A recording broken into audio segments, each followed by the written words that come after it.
Gagarin was rapidly approaching the limit that he could tolerate, of having his entire life under governmental control. He was ready to quit the cosmonaut corps and the Air Force and take his chances doing anything else. Gagarin's public overuse of alcohol, visible depression, and mood swings were getting more and more noticeable and more difficult to control. At that point, the head of the space program, Sergei Korolyov, saw a need to step in. Korolyov promised Gagarin that he'd get him back on board a flight, that he'd use every ounce of his power to make sure Gagarin got another chance to go back into space on the newly developed Soyuz spaceship scheduled for launch in 1967.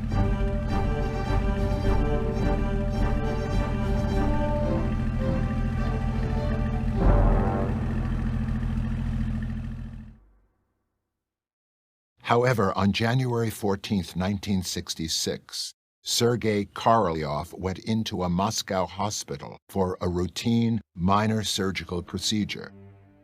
A malignant tumor was discovered, and Korolyov died on the operating table. With the death of Korolyov also went the promise to send Gagarin back into space. Korolyov had never groomed a protege, nor did he have any candidates for a strong-willed successor who could easily take over for him. The new leaders ultimately decided to have Gagarin's best friend, Vladimir Komarov, fly on the maiden voyage of the new Soyuz instead. They did, however, give permission to Gagarin to be Komarov's backup. Let's say when we're talking about Gagarin, the Soyuz and the Komarov, they were very different people. Komarov was a much more experienced person, and I think he was much older than Gagarin. But he has his personal friends with whom he went hunting, or went to watch the soccer game, or hockey, or have the party.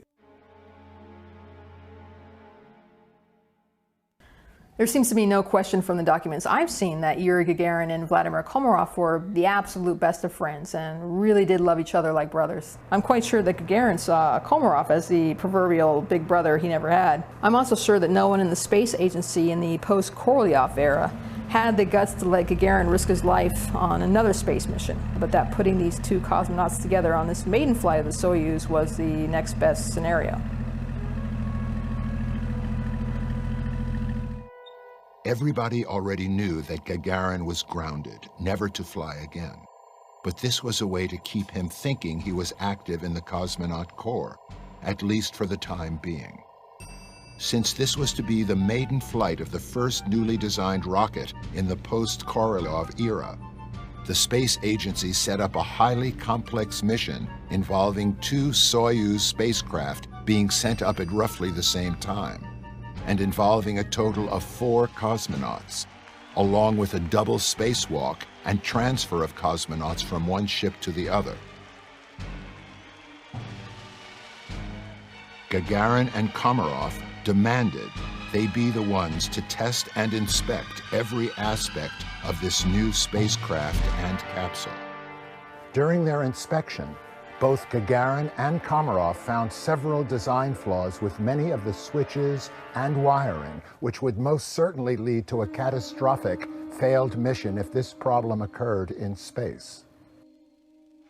The Soviet leader, Leonid Brezhnev, was personally putting tremendous pressure on everyone at the space agency to launch this new Soyuz spacecraft in time for the 50th anniversary of the Communist Revolution celebration. This resulted in the space agency being either unable or unwilling to accept Gagarin's and Komarov's claim of design flaws and potential failures.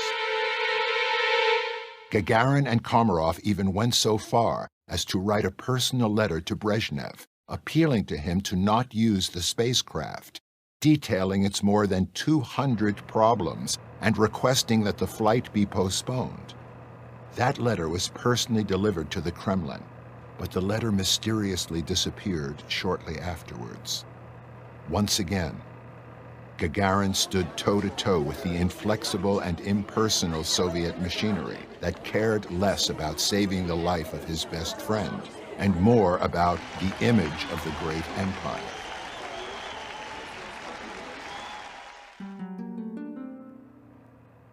Time was running out for Komarov.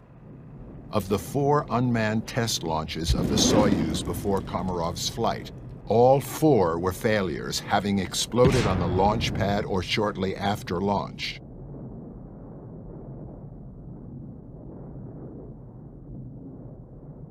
Therefore, Gagarin and Komarov came up with one last chance plan to stop the insanity of this mission. The strategy was to create a huge scandal in the space community just 2.5 days before Komarov's flight, during a meeting with Communist Party members, space agency dignitaries, and official government-approved reporters and photographers in a news conference-style setting. It was a formality presenting cosmonauts to the officials in this setting and go through a few rounds of questions and answers. Both Gagarin and Komarov believed that if these people were to find out the truth about this badly planned mission, then surely they would put a stop to it and save not only Komarov's life, but the other cosmonauts in the second capsule as well. So it was decided by Gagarin and Komarov that during the meeting, Komarov would tell the truth about the mission, which he did. The audience was expecting simple, routine statements, but instead saw Komarov stand up and bluntly warn about several design flaws, how the spaceship was not at all ready for launch, and that the flight would be a suicide mission if he flew on schedule. The audience, completely shocked, was totally taken by surprise at Komarov's brutal honesty. However, rather than the officials expressing sympathy for Komarov's cause and demanding an investigation, there was complete silence. Then one of the leading Communist Party officers stood up and told Komarov point blank that he was a coward, one not worthy of the uniform he was wearing. These were fighting words to a test pilot and cosmonaut hero like Vladimir Komarov. Both Gagarin and Komarov knew at that point that all was lost, and that their last attempt to stop the madness had failed.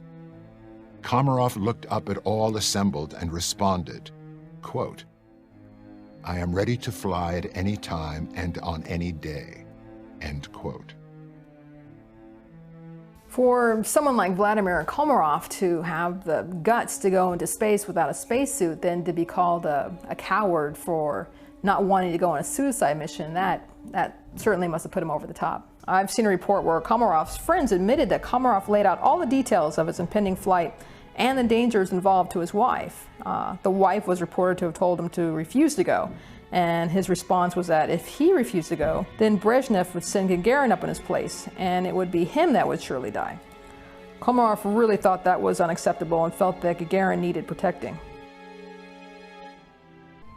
Ever since the beginning of the space race, accidents and failures and human errors were never ever admitted in the Soviet Union.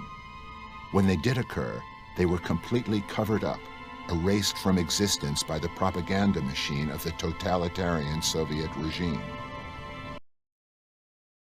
On April 23rd, cosmonaut Vladimir Komarov is launched on a first flight. The 3-man crew of Soyuz 2 stood ready to launch the following day and dock with Soyuz 1. But all does not go well for Komarov. One of the spacecraft's 2 solar panels fails to unfold, causing the capsule to lose half of its electrical power. These massive and immediate failures, at the very least, prevented the launching of the second Soyuz spacecraft, sparing those 3 cosmonauts. Komarov switched all systems to manual controls, and he was thus able to orient his capsule properly for re-entry in the very narrow entry corridor at the soonest possible opportunity, and to line up his re-entry thrusters to slow his speed. Gagarin had demanded to be the capsule communicator with Komarov in the mission control room, and so he was able to be with his best friend up until the final moments of re-entry.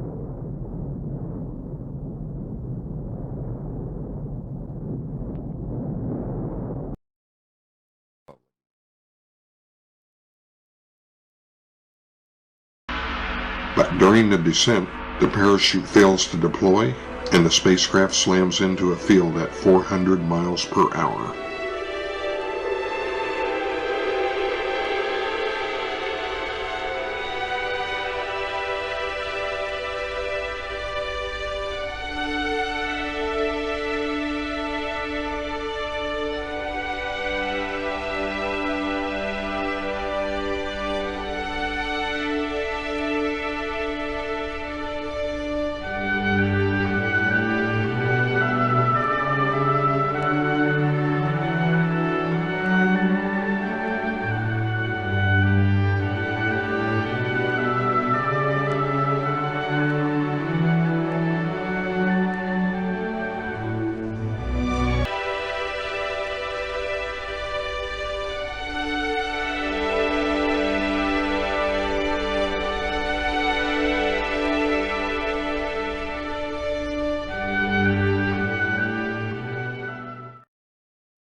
Народом нашей Родины, прокладывающий человечеству путь к коммунизму, летчик-космонавт Комаров.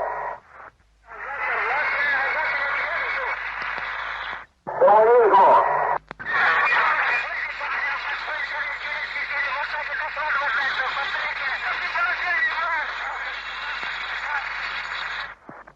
Народом нашей Родины, прокладывающий человечеству путь к коммунизму, летчик-космонавт Комаров.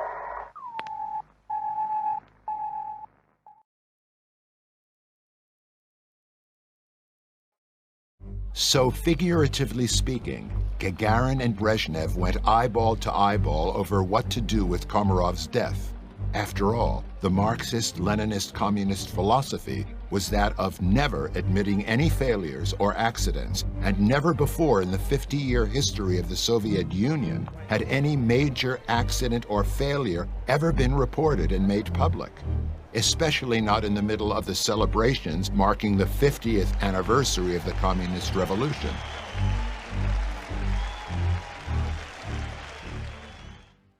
However, this one time, it was Brezhnev who figuratively blinked first. Brezhnev apparently backed down when confronted by Gagarin, the great hero and icon of the Soviet way of life. Only as a result of the sheer willpower of Gagarin did the Soviet media ultimately, if not reluctantly, report the death of Komarov as being a valiant death at the controls of his spacecraft, as a consequence of a tragic accident, and that he was a true Soviet hero. Moscow. The people paid homage to cosmonaut Vladimir Komarov, relatives, friends, brother spacemen, government and party heads, honoring the hero of the Soviet Union, whose tragic death marks another chapter in man's conquest of space. Komarov's ashes begin their journey to an honored last resting place in the Kremlin wall, alongside those of other Russian men of greatness. Komarov's wife led the sad procession to Red Square.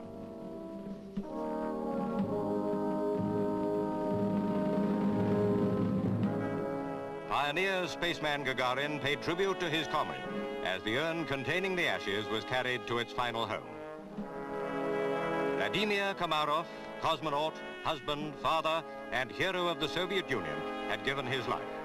He will long be remembered as a great space explorer.